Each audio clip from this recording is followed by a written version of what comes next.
Welcome to Penrose Learning, where we make understanding easy. You begin by confirming the table structure and constraints so you know what can change safely.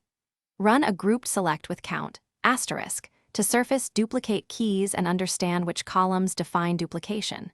Once you see the groups, create a query that assigns row number, partitioned by the duplicate defining columns and ordered by a chosen criterion. This gives you a precise, reversible way to mark rows to keep versus rows to remove.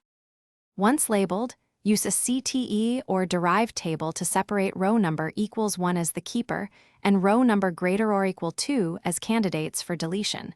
This is how you control which duplicate survives.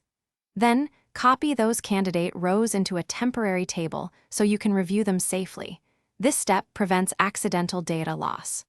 While reviewing, make sure to check foreign key relationships and cascading behaviors so that deleting won't break related data or application expectations. You perform the removal inside a transaction.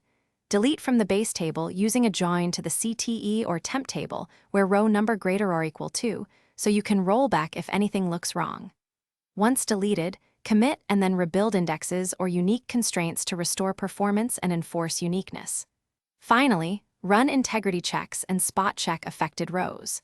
If something goes wrong, roll back immediately, restore from the temp copy, and revisit the partitioning or ordering logic to avoid removing the wrong records. Thanks for watching. If this was helpful, leave a like and consider subscribing. See you next time.